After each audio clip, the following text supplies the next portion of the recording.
Buenas tardes.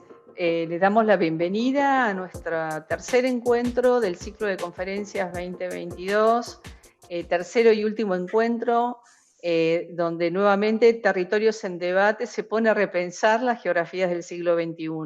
En esta oportunidad nos acompaña el doctor Juan Facundo Rojas, de la Universidad Nacional de Cuyo, investigador de CONICET, y con un tema me parece sumamente contemporáneo, ¿no? Como es el tema del agua y de entender la gestión desde un sentido de construcción social del uso. Por eso su presentación del día de hoy va a rondar justamente el título que nos convoca como eje de debates, dimensiones sociales y territoriales de la sequía en Cuyo y el NOA en siglo XVIII y siglo XXI. Bueno, la modalidad que hoy nos convoca es justamente aprovechar toda la experiencia de la pandemia y poder encontrarnos en diálogo contigo, Facundo. Te damos la bienvenida, simplemente vamos a agradecerte tu participación y que nos cuente toda tu expertise en investigación. Desde ya, muchísimas gracias. Voy a hacer una breve presentación formal de Facundo. Es doctor en Geografía de la Universidad Nacional de Cuyo. Realizó estancias académicas postdoctorales en la Universidad de Barcelona y en la Universidad de Innsbruck. Es profesor de Epistemología de la Geografía y Sistemas de Información Geográfica 2 y es secretario actualmente del Instituto de Geografía de la Facultad de Filosofía y Letras de la Universidad Nacional de Cuyo. Sus principales investigaciones se desarrollaron como investigador adjunto en el Grupo de Historia Ambiental del Instituto Argentino de Nivología, Glaciología y Ciencias Ambientales, IANIGLA, dependiente del CONICET. Es investigador responsable en varias instancias, como por ejemplo en una PICTO reciente, que es un proyecto de investigación científica y tecnológica, que justamente está orientado a los problemas ambientales y a sus reconfiguraciones sociohistóricas a partir de conflictos, controversias de la cuestión ambiental en Mendoza. Más o menos ese es el campo reciente de investigación. Y bueno, también es miembro de Solcha y del Grupo de Ecología Política de Claxo. Se especializa, bueno, evidentemente en geografía, también en historia ambiental, geotecnologías y ecología política. Bueno, el agua pasa a ser hoy un tema presente y futuro que nos va a seguir convocando en debates. Y creo que la geografía en este sentido, Facundo, tiene un papel destacado y relevante de entender justamente nuestra complejidad de entender al territorio y no solo al bien común o al recurso, depende cómo nos paremos. Así que para nosotros, Facundo, es un gustazo que nos puedas compartir tu trayecto de un tema tan relevante como es el tema del agua en este recorte que no es nada más ni nada menos que el NOA y el Cuyo, donde el agua es un bien preciado, no es cualquier bien. Así que bueno, te vamos a dar la palabra para que vos puedas contarnos un poco por dónde vamos a interpelar tu tema.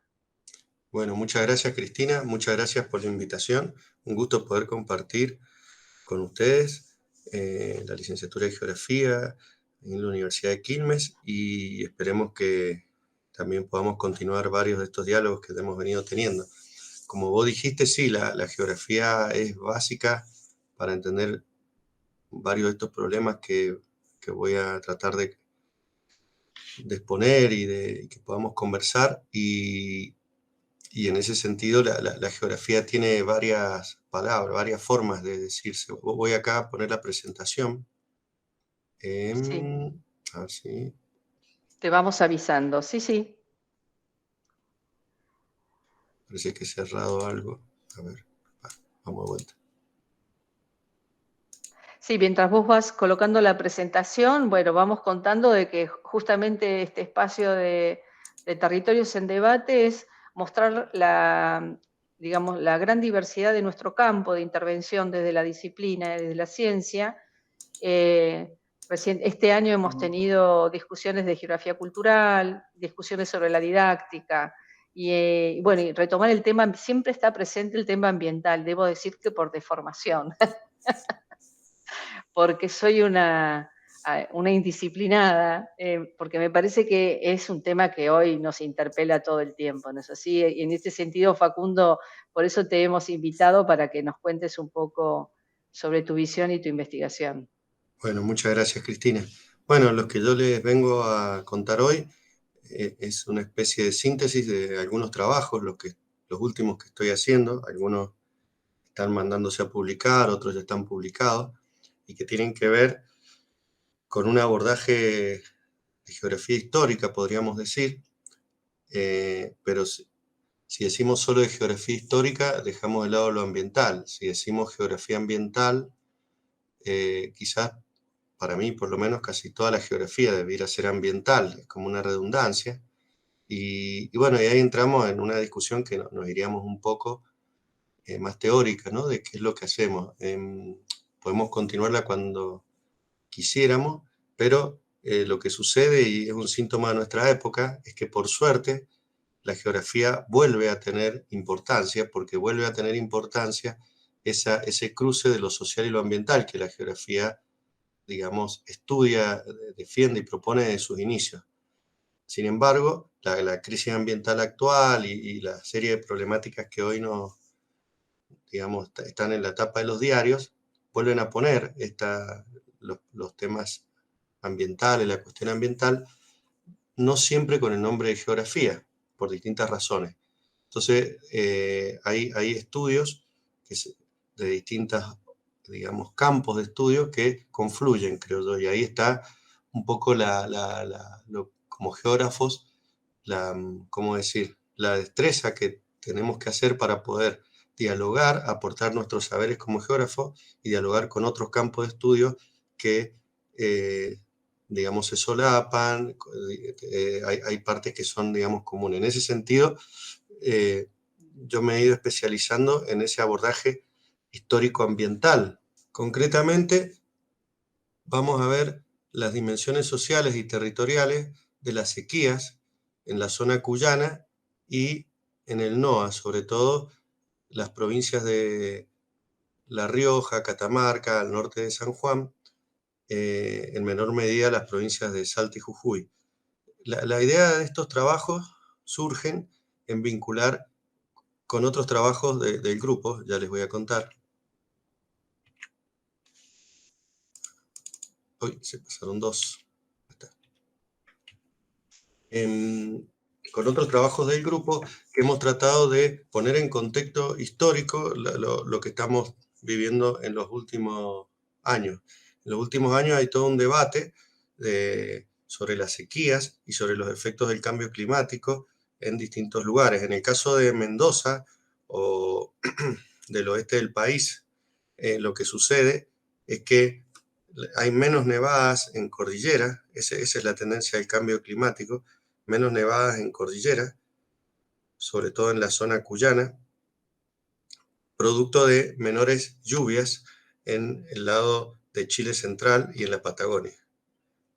Ya vamos a volver sobre eso, pero acá tenemos, por ejemplo, algunas de las sequías que hemos tratado de estudiar a lo largo del siglo XX. En este caso, les presento acá algunas notas de los diarios, ¿no? Entonces, la idea es poner en contexto estos problemas de escasez de agua, pero también viéndolo desde cuáles son las implicancias sociales, tanto materiales como simbólicas de estos procesos para estas sociedades que viven al pie de los Andes. Estos son algunos de los trabajos que quiero comentar con ustedes a modo de síntesis. Algunos son específicamente nuestros, con un carácter más geográfico, otros son en grupo con otros especialistas más en ciencias naturales, y la idea es tratar justamente, como les digo, de vincular esos datos, esas evidencias que obtienen desde otras fuentes, fuentes paleoclimáticas, fuentes... recordemos nosotros que los datos instrumentales climáticos o hidrológicos en esta zona empiezan a tomarse sistemáticamente a partir del siglo XX. Por ejemplo, la estación Cacheuta, la estación de aforo del río Mendoza, empieza en 1909. Eso significa que hacia atrás, para reconstruir realmente cómo ha sido ese cambio climático, variabilidad climática, tenemos que apelar a otras fuentes. En este caso, nosotros nos especializamos en buscar fuentes históricas, documentos históricos, documentos gubernamentales, cualquier tipo de escrito que nos dé idea y podamos hacer releer en clave ambiental. En este caso, más vinculado a lo hidrológico, al agua, a algunos de estos procesos, pero también sociales. Entonces ahí tenemos un cruce y esto es lo que estamos tratando de hacer en los últimos años, no solo ver si hubo sequía o no, sino cómo las sociedades se adaptaban, procesaban o no, o qué problemas y conflictos territoriales habían derivado de esos procesos. Acá se demora un poquito en pasar la diapo, no sé. Ahí está. Muy rápidamente,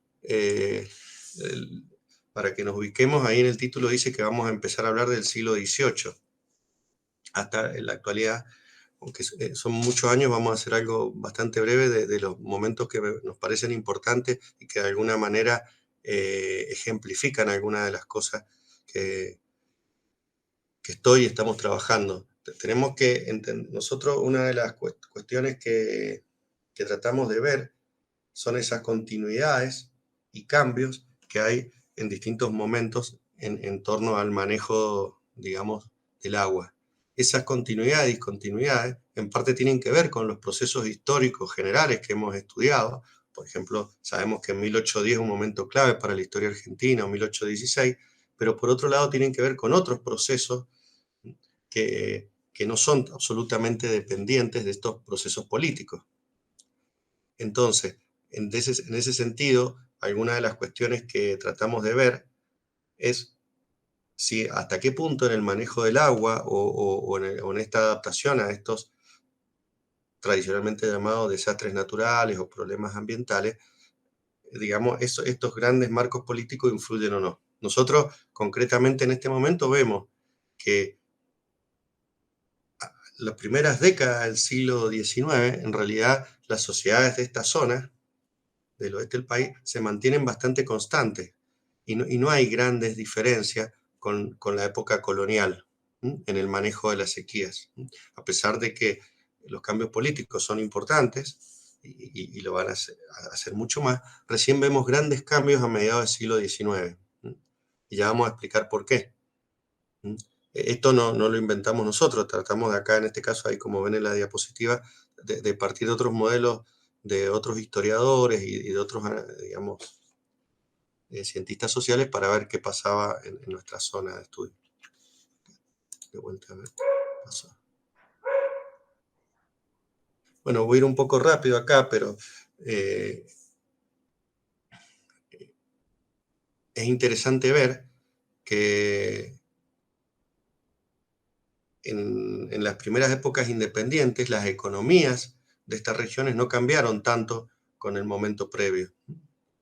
En algunos lugares fueron más intensos, en otros lugares del oeste del país, sobre todo lo más cercano a lo que era el Alto Perú, a la actual Bolivia, fueron más fuertes las guerras de la independencia y sí afectaron más. Pero en otros lugares las economías regionales y por lo tanto la forma de que las sociedades se organizaban seguían siendo a veces muy dependientes de otros circuitos y no los circuitos que tenemos más presentes que empiezan a partir del fin del siglo XIX, por ejemplo, la centralidad de Buenos Aires o del litoral en la organización del país. Eso significa que varias de las comunidades que estudiamos, por ejemplo, en el oeste de La Rioja y Catamarca, siguen muy dependientes del comercio con Chile. Son localidades muy chicas, oasis de montaña, donde todavía la cantidad de agua que tienen por esos ríos no van a sentirse afectados por esas sequías que hoy sí vemos. Esto, por ejemplo, lo vamos a ver enseguida en el trabajo concretamente de San Juan, donde explico que los primeros problemas que se ven en las fuentes de la ciudad de San Juan, pero cuando digo los primeros es toda la época colonial, hasta las primeras décadas del siglo XIX, los problemas de San Juan, digamos de lo que era hoy alrededor de la ciudad de San Juan eran las inundaciones y no la sequía. Y eso por la configuración territorial de las sierras y cómo el río San Juan llega a la ciudad, lo cual provocaba desbordes y varios problemas que recién a fines del siglo XIX se solucionan. para una ciudad chica, si bien dependiente del agua y de la agricultura, el agua seguía alcanzando y no era la sequía el problema principal. Esto nos da idea entonces de que los sentidos comunes que hoy podemos tener en relación a ciertos procesos no necesariamente en otros momentos han sido lo mismo. Y de ahí la idea también es tratar de aprender y de ver cómo, qué nos puede servir del manejo de esas sociedades en la actualidad. Bueno, no voy a ahondar acá, esto después lo podemos compartir, pero tenía que ver con esas historias regionales versus historias nacionales, una discusión larga de la historia, y cómo en lo territorial los geógrafos sabemos también que eso sucede, ¿no? O sea, depende de la escala espacial que tomemos, vamos a tener esas particularidades. Entonces, nosotros tenemos una escala que va desde Mendoza casi hasta Bolivia en este trabajo que les presento, pero se imaginarán que depende de la escala, tenemos muchas variantes. Ahí en el último párrafo, no me quiero ponerlo sin nombrarlo, es que se va un poco para atrás de este periodo que yo les presenté, pero nosotros sabemos que hubo un óptimo calentamiento medieval, una pequeña edad glaciar, que está muy estudiada en Europa, pero poco estudiada en esta zona del cono sur, y ya hay algunos antecedentes de otros autores, incluido, acá no puse a Charo Prieto, a mi directora, de cómo han ido reconociendo y viendo la influencia ya en el siglo XVIII de algunas sequías. Vamos a profundizar en las del siglo XIX, ¿no? Ya en el siglo XIX hemos podido localizar unas grandes sequías que tienen que ver en algunos casos con los fenómenos del Niño, como la que mencionamos en esta diapositiva en 1786, 1787, que fue muy tremenda, sobre todo en el Alto Perú, porque influyó toda la actividad económica de la minería, en ese caso de Potosí, pero también tuvo una influencia en los Andes hacia el sur. Acá vale la pena de retomar lo que mencionaba antes, y esto es un tema de usual confusión. El proceso del Niño, esa oscilación cíclica que se superpone a otros, digamos, forzantes, produce en algunas zonas sequías, pero en otras produce más lluvias. Por ejemplo, normalmente un niño en el centro de Chile, cuando hablamos del Chile central, estamos hablando de Valparaíso, Santiago, aproximadamente lo que está hacia el occidente de Mendoza, produce más lluvias un niño, no menos. Sin embargo, como acá vemos, en la zona del Alto Perú, de la zona alrededor de Potosí, produce sequía. Si produce más lluvias en la época invernal, que es cuando llueve en el Chile central, produce más nieve en cordillera a la altura de Mendoza, y eso produce más agua para el verano siguiente. Esa condición que produce el Niño, acá tenemos algunos niños importantes, también el de 1803 y 1804, produce un proceso, dicho muy rápido, de alguna manera inverso a lo que sería el contrario, que es la Niña, que sería menores lluvias en Chile central, menor nevada en cordillera y menos disponibilidad de agua en los ríos de Mendoza. Pensemos que los oasis andinos de Mendoza, San Juan y hacia el oeste de La Rioja y Catamarca dependen del agua de cordillera porque las precipitaciones son insuficientes para la agricultura. Entonces, esos años que han tenido más agua, que fíjense que son los mismos de sequía 1803 y 4, sequía en Alto Perú, sequía en las precipitaciones que vienen del Atlántico, digamos, sequía normalmente en la zona chaqueña, tenemos más aguas del Pacífico, y justamente esos años 1903 y 4 hemos reconocido que, por ejemplo, el río Atuel ha tenido más agua. Entonces, esto es interesante para un poco reconstruir y ver algunas de las cuestiones que hoy vemos de los bajantes del río Atuel. Ese trabajo no lo he presentado. También reconstruimos cómo han sido en el siglo XIX y hasta estas disputas por el agua actuales, podemos encontrar algunas evidencias pasadas.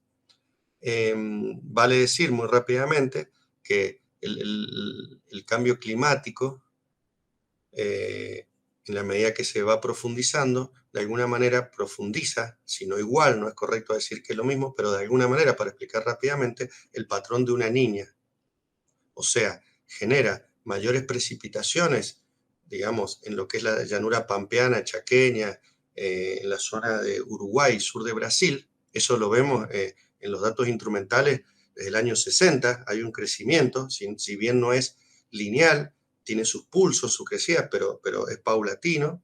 Vemos paralelamente ese crecimiento de las precipitaciones del lado de las precipitaciones de origen atlántico, vemos una disminución de origen pacífico. Por lo tanto, cada vez, a medida que se profundizan los efectos del cambio climático, que en algunos lugares ya estamos en el siglo XX, vemos menos precipitaciones en el Chile central, menos nieve en cordillera a esa latitud y menos agua en Mendoza.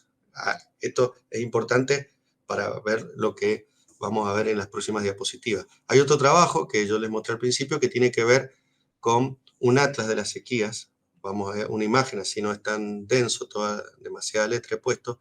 Y acá pueden ver un proyecto que con distintas fuentes están reconstruyendo un grupo de científicos de acá, el Yanila, de Chile y de otros lugares, los cuales hemos sido parte, aunque no hemos sido principales en ello, hemos aportado esta serie histórica y se pueden ver, por ejemplo, este es el año que les nombraba, a fines del siglo XVIII, cómo hay una zona húmeda. ¿Recuerdan que les dije que el Niño era húmedo en el Chile central?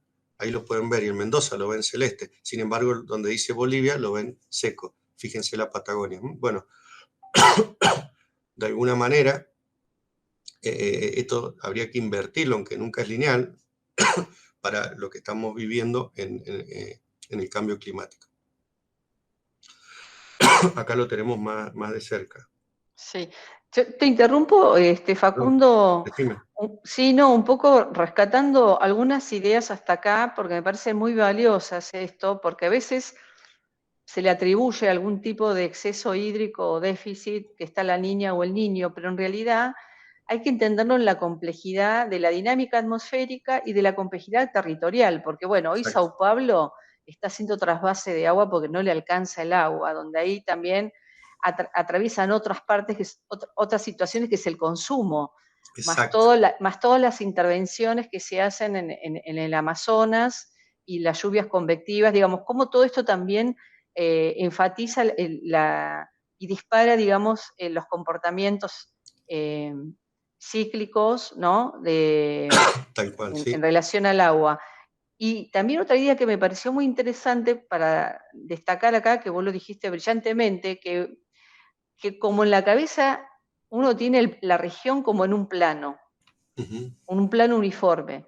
Y las regiones que vos estás comentando, como estabas hablando del caso de Chilecito, ¿no? Como que ellos tienen otro tipo de provisión de agua más regular, etcétera, a pesar de estar en la misma región, tiene un comportamiento diferenciado.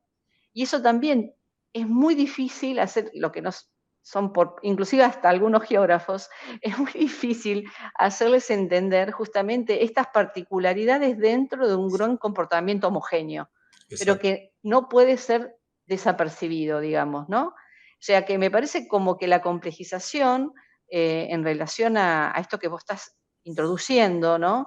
Y cómo el agua es el organizador desde el momento cero, ya sea con civilizaciones prehispanas o con el asentamiento y el poblamiento hispano, no es la aridez la que organiza el territorio, sino el agua. Y también en este sentido me parece oportuno ver justamente cómo esto va adquiriendo esta complejidad que vos estás tratando de mostrar desde los primeros momentos donde se está recabando o buscando indicios, ¿no?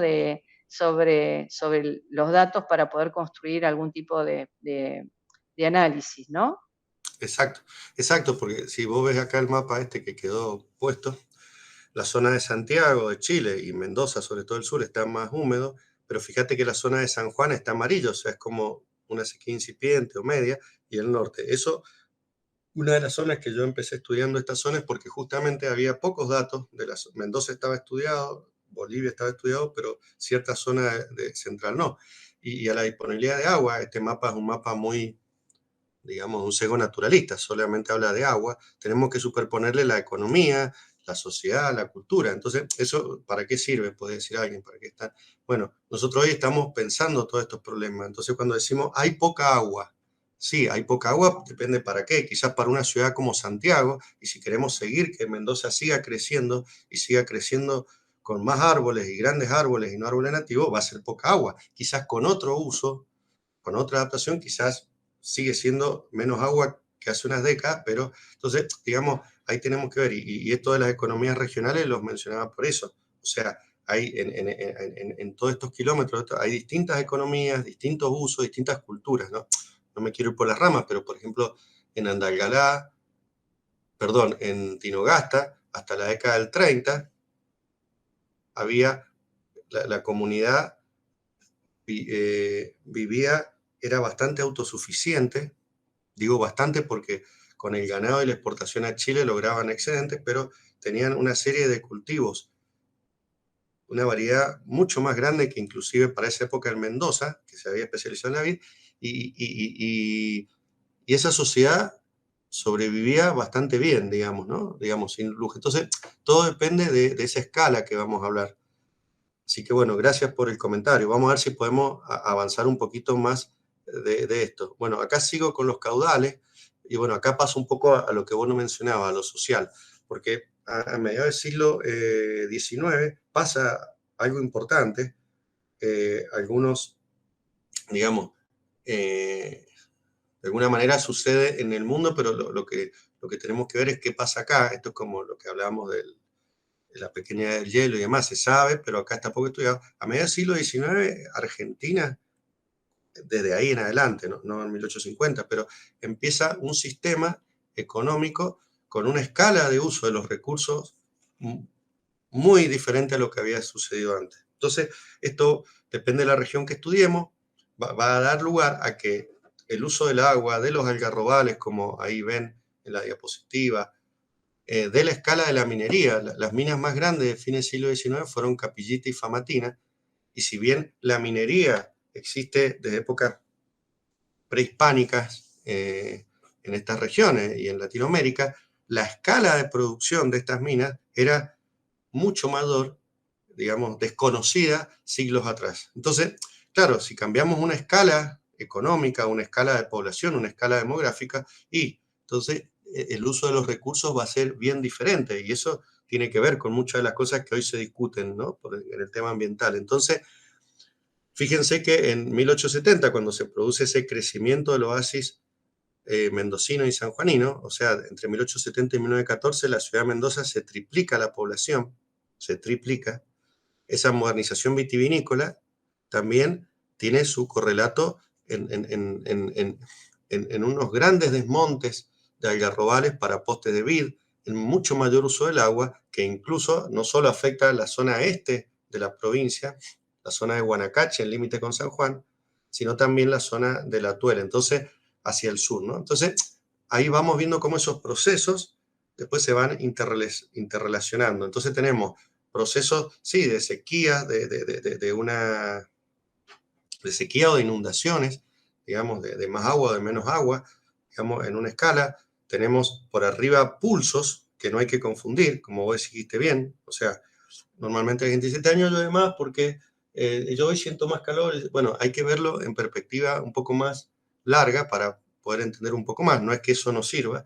Y a su vez tenemos procesos económicos de otra duración mediados del siglo XIX fue un corte. Si bien dijimos recién que no fue para el uso de los recursos la independencia argentina o latinoamericana o sudamericana, que fueron alrededor de entre 1810, 1820 y unos años más, después hay guerra civil en Argentina, en otros países no, un corte en esto que estamos estudiando es mediados del siglo XIX, ¿no? De ahí en adelante empieza un uso de los recursos, sea, yo estudio esta zona, pero en general es en todo el país, de otra escala. Bueno, vamos un poco rápido, si no, no vamos a alcanzar. Entonces, en ese sentido, nosotros nos concentramos en una serie de datos para poder reconstruir esto. En este caso, una de las fuentes que empezó haciendo Charo Prieto y después continuamos fue no solo las fuentes gubernamentales, relatos de viajeros, informes técnicos, científicos que encontramos de los primeros naturalistas y científicos, muchos geógrafos que recorrían el país, sino también, en ese caso, ya el diario, para ver qué decía, si bien no la sociedad, por lo menos parte de la sociedad que escribía en los diarios, ¿no?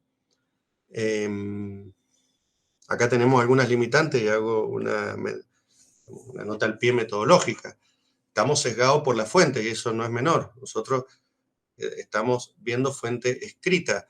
Fuente oral es muy interesante, pero se puede hacer de los últimos años. No tenemos gente viva de 1830. Entonces, esto se puede complementar en las últimas décadas en la medida que podamos tener otro tipo de fuentes, ¿no? Entrevistas u otros, etnografía. En este sentido, nosotros usamos fuente escrita y bueno, y estamos sesgados a quien lo escribe. Simplemente podemos tener conciencia de eso, pero ahí tenemos una limitante. Algunos nos preguntan qué pasa antes del periodo colonial español. Y bueno, a veces hay fuentes de otro tipo, pero no es tan fácil, ¿no? Porque, bueno, en algunos casos, en algunos lugares se han usado los códices mayas, algunos quipus, pero no siempre hay, y por eso es importante a veces vincularlo con estudios arqueológicos de otras fuentes. Bueno, dicho esta nota al pie, acá voy rápidamente, pero acá ya empezamos a tener en los diarios, ¿no?, estos problemas. Y lo que pasa es que han estado ahí, pero recién ahora, normalmente todas estas fuentes se han usado con otro criterio, un criterio más de historia política, más de historia económica, unos años después, pero pocas veces se han visitado estas fuentes para ver estos temas que hoy nos preocupan. Y cuando las consultamos, ¿qué vemos? Bueno, vemos muchos de los problemas que tenemos hoy, ¿no? O sea, vemos que si les dije que en San Juan los problemas hasta mediados del siglo XIX fueron más las inundaciones que la sequía, después vamos a ver cómo en Mendoza y San Juan pasa a ser la sequía. Pero no siempre la sequía, digamos, que implica una disminución de nevadas y caudales. En este caso, sí tenemos una de ellas, una falta de nieve en cordillera en 1865, no nevó y después de eso viene la escasez, dicen ahí en la cita textual, de nieve. Pero fíjense que eso tiene un correlato, que es la legislatura prohibiendo concesiones de agua. Pero eso no se hace uniforme y lo que hemos visto es que una vez ha habido un problema de escasez de agua, digamos, por menores caudales, digamos, una baja hidrológica, también eso da lugar a ciertas normativas, leyes y dispositivos que suelen persistir después del resto de los años cuando ya no hay sequía y que obviamente afecta más a unos sectores sociales que otros. Entonces, muchos sectores sociales, vamos a ver, que no denuncian en los años secos, entre comillas, sino denuncian que no les llegue el agua en cantidad, en calidad. Y eso tiene que ver con una apropiación, que ya es una cuestión social, de agua y de gente que está más cerca del poder de cómo se distribuye ese agua. En este caso, se va a ir formando para fines del siglo XIX el Departamento General de Irrigación en Mendoza, y hay una serie de trabajos que han ido estudiando. En San Juan, el Departamento de Hidráulica, hay distintos organismos, hay discusiones sobre la centralización, sobre la descentralización del agua. Todo ello comienza a fines del siglo XIX, también con un criterio geográfico, como es típico de la época, de auge positivista, de medición, de estudio y cientificista, ¿no? Entonces, en esa época se creía que avanzan mucho los estudios, pueden comparar el nivel de cartografía y de mapas. Hay mapas de 1904 que a mí la verdad que me llaman la atención, la precisión que tienen. Hoy, con los elementos que tenemos, a veces nos cuesta hacer un mapa. Ellos tienen unos mapas muy, muy buenos. Sin duda, en la parte técnica hay un gran avance, pero hay una pretensión que esa técnica va a superar ciertos problemas y no suele ser así. Siguen habiendo problemas de distribución, de desigualdad, que hoy lo vemos, ¿no? Entonces, ahí se van superponiendo ellos, y ahí está un poco la labor de nosotros de ver, bueno, hasta qué punto esto fue una sequía tan grande, ¿es hidrológica o es de distribución, ¿no?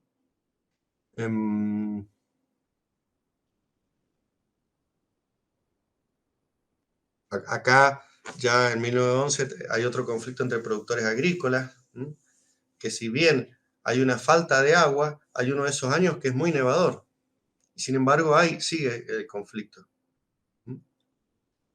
Una vez que se dan los derechos de agua, pensemos que en Mendoza, no sé si todos conocen, la tierra se vende con derecho a agua. No hay un mercado de aguas independiente de la tierra, como en Chile, por ejemplo, donde yo puedo comprar para mi finca, digamos, agua.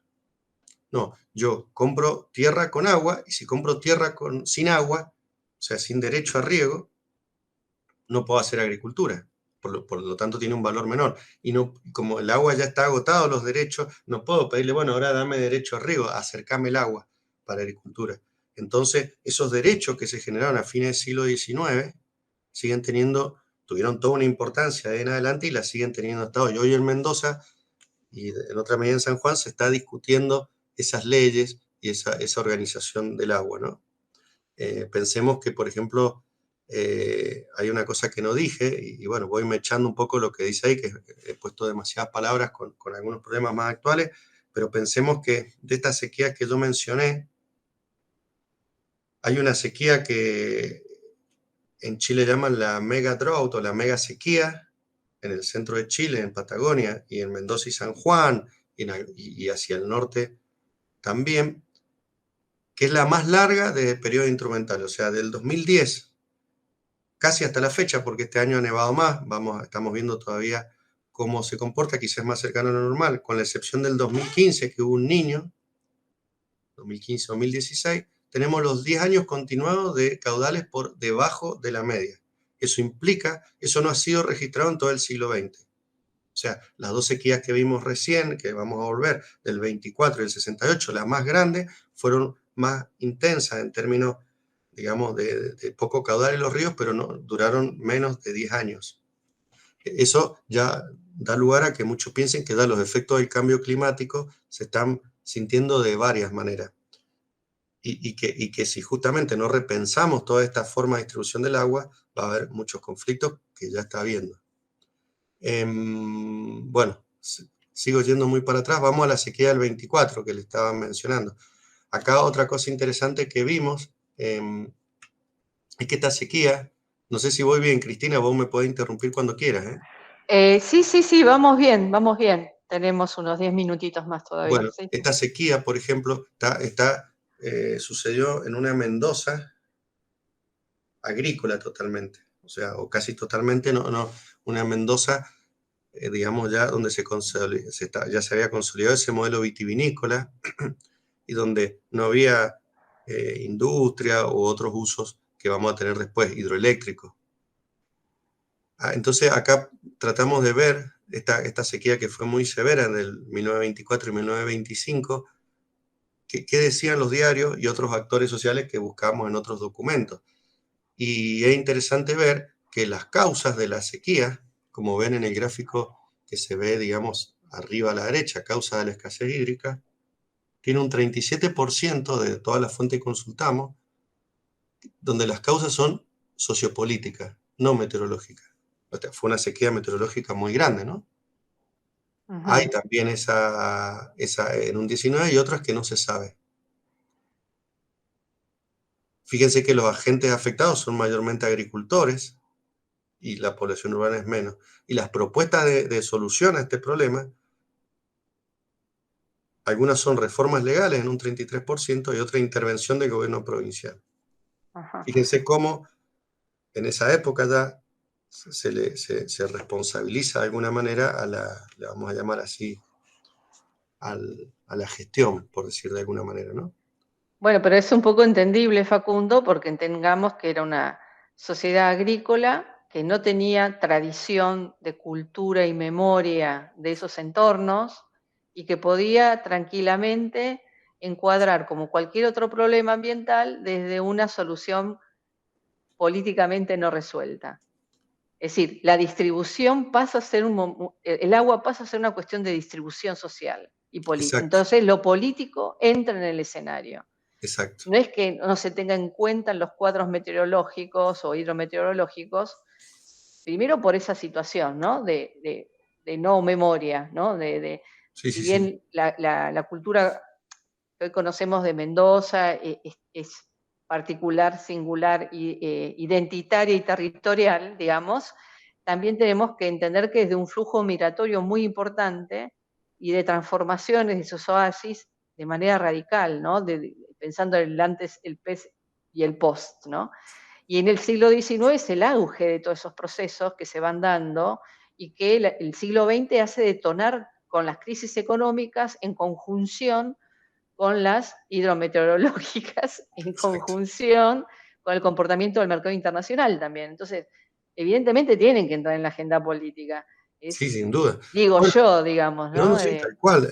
Habíamos visto unas diapositivas antes que ya Sí, en el diario y en alguna otra fuente aparece el problema de distribución. O sea, claro, exactamente, digo, porque se sabía y había conflictos por ello, más allá de la sequía. por lo que estabas Pero aparte de eso, comentando, hay que, en sí, esta época es la época del encinismo en Mendoza, donde es uno de los primeros gobiernos populistas así denominados, ¿no? Es otra discusión en Argentina con el cantonismo en San Juan, y donde los diarios principales se oponen mucho a este proceso del encinismo, y eso también influye en este sesgo. O sea, acá hay muchas críticas al gobierno como mal gestor.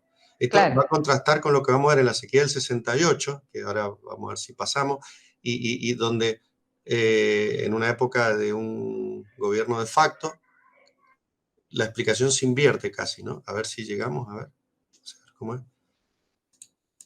Acá. Bueno, se ha salido medio torcido el gráfico, pero fíjense que se invierte de alguna manera y estas sequías son las más grandes del siglo XX, no han sido elegidas para que de esto. La del 68 y 69 fue muy grave, tan grave que eh, se, se bombardeó la laguna del Atuel con aviones del ejército para ver si podían romper y una cosa bárbara, tremenda, pero bueno, no se logró por suerte. Una sequía que dio lugar a cierta conciencia porque a partir de ahí se empieza a hablar de que hay que crear un instituto de estudios del tema este de los glaciares y el agua, y el Yanigla de alguna manera es heredero de esta sequía. En Chile también es muy severa, en San Juan, pero fíjense que las explicaciones, por varias cuestiones, entre ellas lo político, son todas culpa de, no se hablaba de cambio climático, sí, de lo meteorológico. Lo sociopolítico ocupa el 8%, ¿no? Se invierte. También es cierto que en esta época ya Mendoza tiene varias centrales hidroeléctricas, entonces ya no es una ciudad solamente agrícola, es más comercial, más hidroeléctrica, entonces ya en los agentes sociales afectados vamos a ver la mayor parte que son comerciantes y población urbana, se ha urbanizado mucho más. ¿Mm? Entonces acá podemos ver entonces un poco esto, cómo en pocas décadas, podemos decir, y con algunos cambios en ciertos procesos políticos, lo que vos decías, Cristina, esto se lee de otra manera. La pregunta sería cómo lo estamos leyendo hoy, ¿no? También. O sea, y podemos después ver cómo impacta en el territorio. Acá me voy un poco para San Juan, ese otro trabajo, y lo que se intentó, muy rápidamente lo explico, es periodizar para el caso sanjuanino, ya para Mendoza, si bien es parecido, no es igual, qué pasó, ¿no? Con ese con ese, dicho de una manera a gran escala, con ese manejo del agua, pero concretamente con cómo se gestionaban esas carencias. Esta foto que me gusta, están ahí todos mirando porque están haciendo el camino para el dique Luyum. Es una época de la foto de pleno desarrollismo, ¿no? Donde podemos ver. Bueno, y reconstruimos un poco los caudales, pero bueno, vamos un poco más rápido. Acá es una síntesis y podemos ver distintos periodos que vamos a ver rápido para el caso sanjuanino. Fíjense que vemos una coincidencia, que a mediados del siglo XIX hay un auge de lo que llamamos, bueno, no nosotros, se llama así, las misiones hidráulicas, ¿no? Esa expansión de los territorios regados por una modernización que está encarada por una élite y por una serie de técnicos, ingenieros, ¿m? Donde ese control del agua va a ser,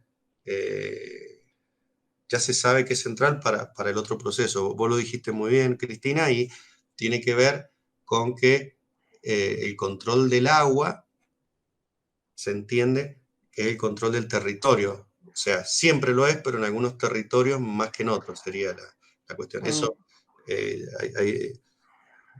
lo dijo de alguna manera Marx en un libro, después hay toda una literatura eh, al respecto de Polanyi bueno, de Worcester, pues se ha revisado, pero de alguna manera es así, digamos, hay cierto consenso de que en cierta parte de zonas como California, Marx lo aplicaba a las culturas hidráulicas de China, pero en ciertas culturas, en ciertas sociedades y ciertos territorios, el manejo del agua se toma central, o más central que en otros, ¿no? Después de la época desarrollista que les decía, ahí el Estado interviene fuertemente y estos problemas se buscan soluciones a partir del Estado. Podría ser de la creación de un instituto como el de Anigla, la creación de planes, la creación de embalses. En la época este mapa no se ve, el de San Juan que está ahí chiquito, el tercero, pero hay una proliferación de embalses y diques para controlar eso. Y acá para el caso de San Juan, está en signo de preguntas porque yo veo que a partir del 2003 hay un cambio en el uso. Entonces me pregunto si es un nuevo subperiodo o un periodo que ese modelo vitivinícola que se impuso paralelamente que en Mendoza ya empieza a ser, digamos, de alguna manera subalterno o secundado por un modelo donde el Estado se orienta a la minería. Por eso, territorios que consumen agua para exportar, sea mediante la minería o la vitivinicultura de exportación, como en Mendoza, ¿no? O sea, ahí están puestas las mayores fichas del Estado. Eso no significa que no hay más vitivinicultura, pero sí el punto fuerte es hacia la minería y las discusiones y el apoyo. En Mendoza no sucede por otros procesos, pero digamos la minería, o lo que le llaman hoy la mega minería, la minería de gran escala metalífera, que empieza en Argentina en 1997 con la lumbrera, después de este ciclo que yo les nombré de Capillita y Famatina, que termina en la Primera Guerra Mundial, perdón, empieza a tener auge. Entonces fíjense cómo esas actividades y esa escala van a influir, y no de la misma manera en San Juan que en Mendoza, para bien, para mal, para lo que después podamos resolver. Si paso a la próxima. Vamos por la próxima. Ujú. Sí. Bueno, acá estamos terminando. De alguna manera después podemos conversar. Me ha dado como una tos, perdón. Sí, bueno, mientras vos tomás un respiro, yo estaba como reflexionando, ¿no? El tema de la valorización del agua es algo que traza toda la organización del territorio. Cómo se entiende la gestión o el control del agua, si es por la técnica o por la tenencia, ¿no?, de la tierra y la distribución del recurso, y cómo estamos entrando además con todo el proceso, porque justamente lo que vos mostrabas en algunos registros meteorológicos es que no son tan extremos, identificados de periodos cortos, sino que más bien estamos en procesos más amplios y más graduales, ¿no? Más allá de que pueda haber un comportamiento extraordinario, como el niño que vos completaste en Exacto, un sí, sí. periodo muy corto dentro de ese ciclo. Es decir, que la complejidad es bastante, ¿no? Y además los intereses económicos de tipo enclave, ¿no?, que hacen, eh, como, digamos, Sí, sí, sí, tal hacen cual. escasear el recurso, porque en definitiva no es que falte, sino es que a dónde lo ponemos, ¿no? Exacto. Hay varias, no he puesto todo, obviamente, pero hay algunas citas simpáticas que siempre me llaman la atención, que hay una que suelo poner de Chile de fines del siglo XVIII, que dice la avenida, que era la inundación en Santiago, que se ha visto, dice algo así como, es la más grande de toda la historia de Santiago.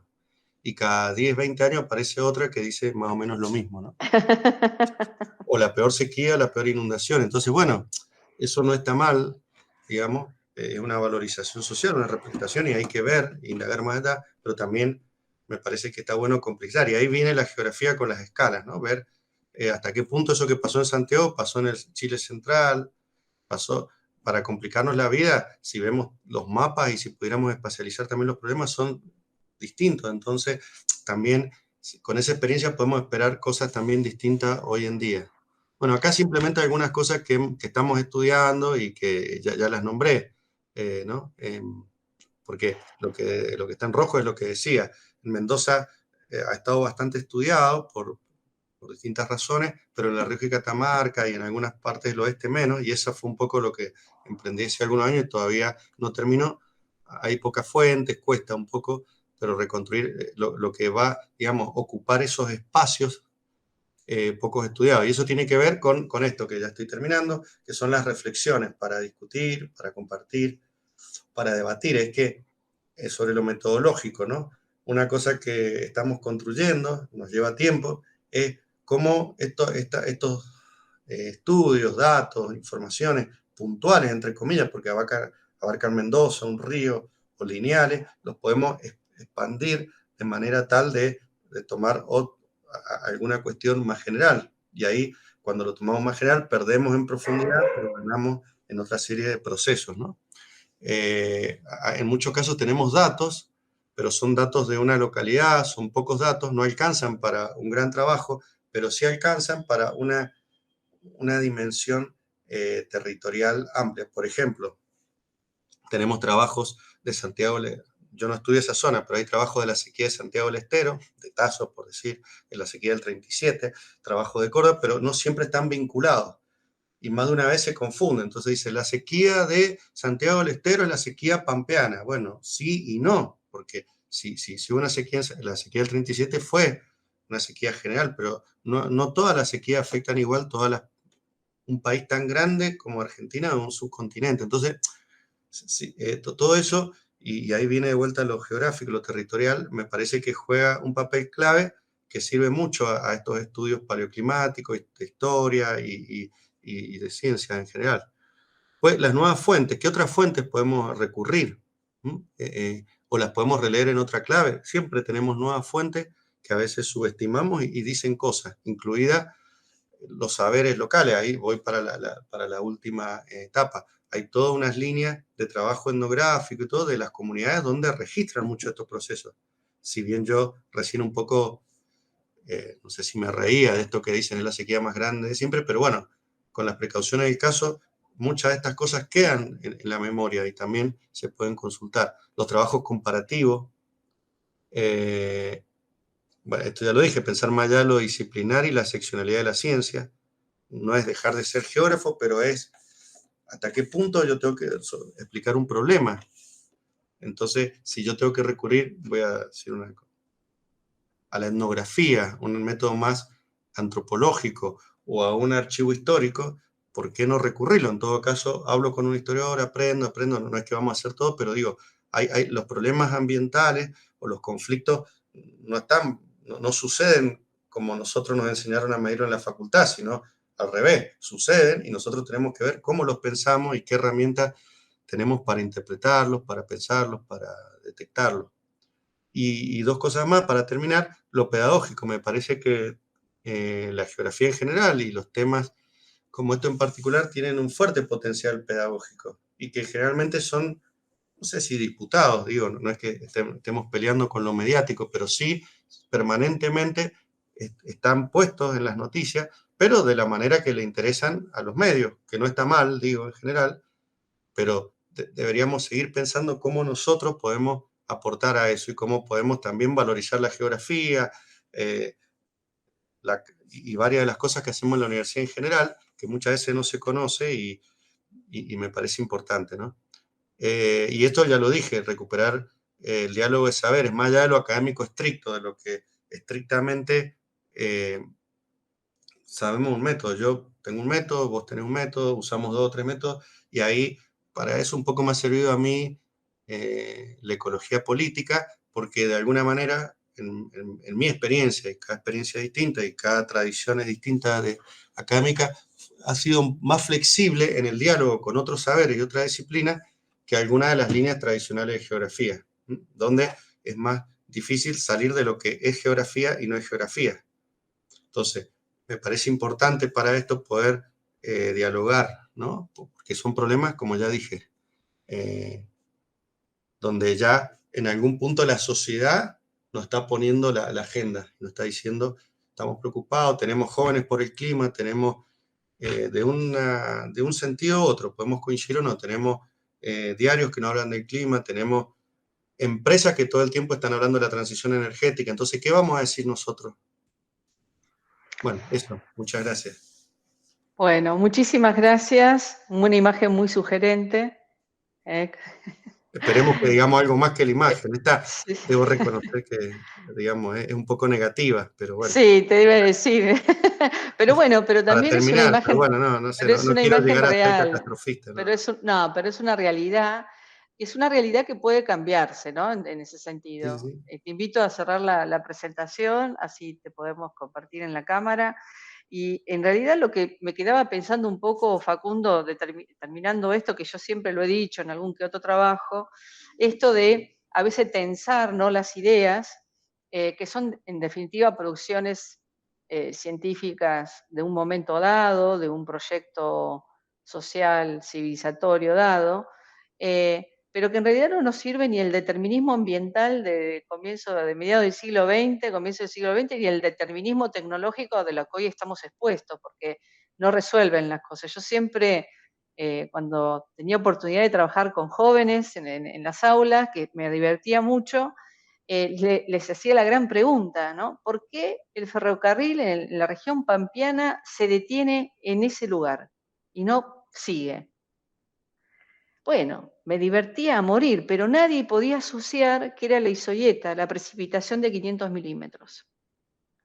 O sea, ese modelo productivo llegaba hasta ahí, en las condiciones ambientales situadas hasta ahí.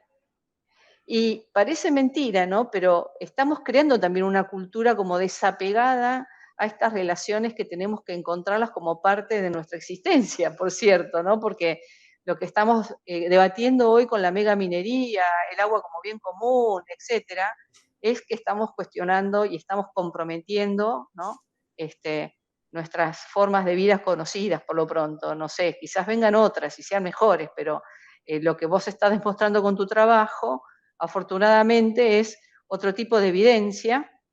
¿Podrás cerrar la diapo? Así te compartimos en pantalla. Sí, perdón. Lo que nos está mostrando un poco tu trabajo y toda la evidencia, ¿no?, de un sentido complejo, no de la evidencia por sí sola, una estadística abstracta, sino justamente contexto de construcción histórica y espacial, es la complejidad del presente, entender la complejidad del presente, básicamente, en términos ambientales. Así que ha sido realmente un placer, Facundo, Me alegro. encontrarnos con tu trabajo. Bueno, muchísimas gracias por la invitación. Para mí también ha sido un gusto y bueno, quedo atento para seguir conversando y dialogando porque siempre es bueno acá poder continuar el diálogo, no sé.